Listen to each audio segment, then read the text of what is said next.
Chakowski Tart, first time we talked to you since you guys brought him in. What does he kind of add to the defense? Yeah, good question, John. Good addition by Howie. You know, he's, again, I'm going to sound like a broken record. What I look for in the safety position, he has that. And he's played at a high level in San Francisco. He's smart, tough. He can tackle. He's a great communicator, and looking to see what he can do out there and how he integrates with our scheme and our other players. What are your expectations for Jordan Davis in terms of being a 1-2 or 3-down player as a rookie? No expectation for me right now. I like to see him play and practice and see what he can do. It's just like everybody else, you know, how he fits in with the other guys that he's in there with and what he does well. And we got to put him in those situations so he can be successful. Following up on Hassan, in what situations would it be advantageous for him to drop in the coverage as opposed to just going to the quarterback? He's a really good cover guy. So sometimes that's a matchup-driven thing, and he knows that when he would be dropping, like all our overhang players, there's a reason why we do that. And you know, flexibility within the defense. It can, you know, depending on what the offense does, that's the kind of spacing we want to play, and it helps his teammates win some one-on-one battles. So, you know, that's a process with all those guys that we're figuring out right now. JG, there's a lot of whining going on about the short practices. Whining? Whether it's whining, whether it's the WIP, whether it's the fans. How does a coach get everything in that you need to get in camp? First of all, let me say this. You know, I don't know any narratives out there, but because I don't really pay attention to that, but I think the head coach's schedule for what he has set up this training camp is phenomenal, and I'm in love with it. And, you know, when we talked about it, hey, here's what we're going to do, you know, it's not just a day-by-day thing. I think, you know, sometimes you can look at, oh, they're only on the field for $1.15. Well, we have, you know, 30-some-odd days. You know, you don't see the walkthroughs and the hours of meetings that these guys go through and the film study and the film session. So our guys will be ready to go with this schedule, and I actually think they'll be more ready to go this year. So you don't feel at the end of this that there's anything, gee, I wish we could have done that at camp? Not at all. John, interesting out of the Nakobe game since he got injured, and what do you need to see from him this summer as you get towards the end? You know, everything that why we drafted the player, he's that, you know, he's smart, has high football character, he can play multiple positions, and we think he's going to be a playmaker. So, you know, just getting him integrated with our scheme, playing with different people, getting comfortable with what we ask him to do from a communication standpoint and a physical standpoint, and we'll see where it goes. I feel like with pre-snap these guys, how did you, when you assessed the team last year overall, how did you feel it was, and how much did you feel like you were able to give guys based upon their first year in the scheme, and what kind of emphasis are you placing on that in this game? Yeah, very good question, Jeff. That's actually, you know, head coach talks to the defense a lot, and hey, Merrill, and you know, that's one of the talks he's going to have with our defense is about this guys and the value of it and the stress that puts on a quarterback. So I think that we got into some things last year that was good, some things that we have adjusted since, you know, hey, we need to make this look a little more similar to this, so on and so forth. But our guys know the value of that, and that's, you know, that's not just like one or two guys, that's all 11, and really the guys standing on their feet. You know, they all blend together. It's not just one guy. You know, everyone talks about Harrison Smith in Minnesota, like, wow, he's this ultimate disguise guy. Well, it's because Anthony Barr and Eric Kendricks and Andrew Sendejo make it look like something too.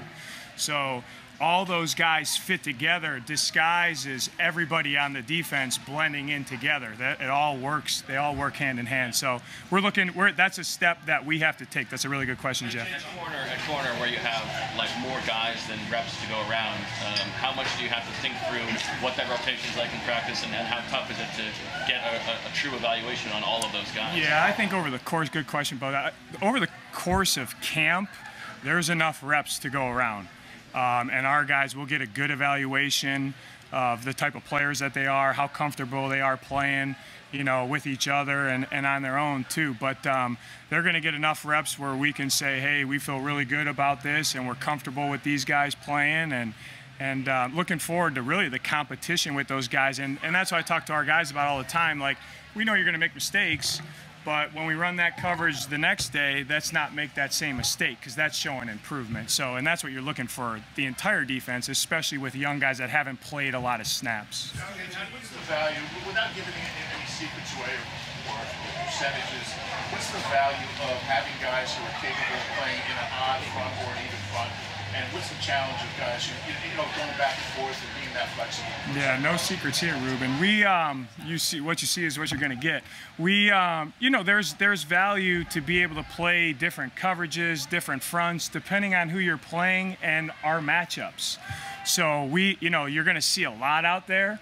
That's by design. That's to say, hey, over the course of training camp, we want to work this for the first week. And then the next week, we want to work this because, we might not need this for the first couple weeks, but then all of a sudden we're going to need it. And we wanted to have it repped and rinsed and see who's comfortable and, what looks good, what doesn't. So, I'm not a big percentage guy, but, we're always going to do. When we set up the game plan, guys, you know how we are. How do we need to win this game and what do we need to do? So, and you don't want to put something new week 4, the first time they've ever run it. So you guys out here are going to see, holy cow, it seems like they're doing a lot, but we're really not. We're playing football. So we're trying to prep our guys for what they're going to need to execute to win games come the fall. Now you see Denard Wilson, I'll follow up on that. Does it take a certain type of guy who can play in an odd front and an even front and go back and forth seamlessly? Yeah, everybody that we have on our roster right now wearing a white jersey can do that. So that's, Howie did a great job. And I think, again, it comes down to the fabric of our defense.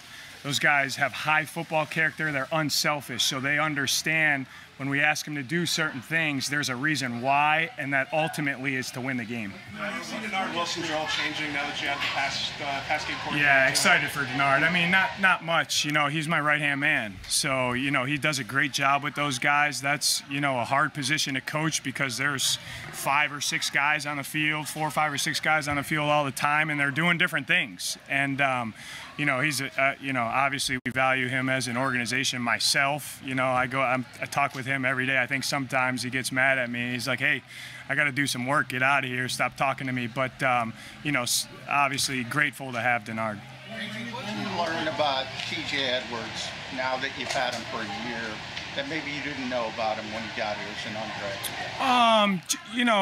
I think we had a good feel for T.J. and then what you saw is he could take the coaching and he started getting more comfortable and he's making a lot of plays for us. And that's why you saw him kind of take over the defense, kind of the first third part of the year or whatever. And, we expect him to do that this year as well. But as far as, I didn't scout him coming out, but when I got here, you read everything and you talk to different people that looked at him and things like that. And I think that if there were a couple negatives on him, they are not negatives with what we're asking him to do. So actually they're positive. So, excited to have TJ. When you look at the veterans you guys added at safety and, Jaquiski and also bringing back Anthony Harris, what does that mean for like a young guy like Kayvon Wallace? He's been in the system for a couple of years and maybe some different guys. Yeah, that's, good question.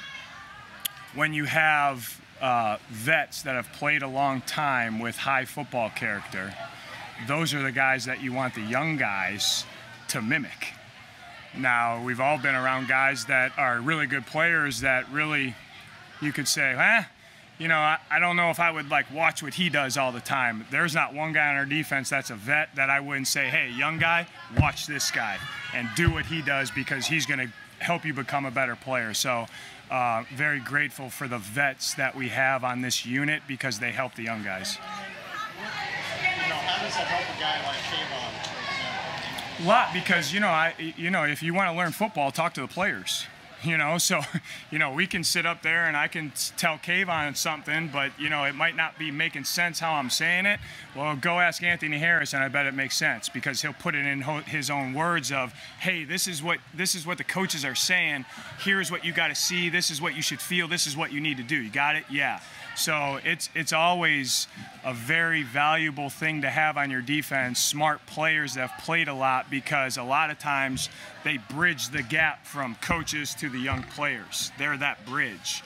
And you see what happens is some of those young guys start all of a sudden their understanding goes up and they start making more plays. In this spring, you said the reason you were confident in these safeties was because of production.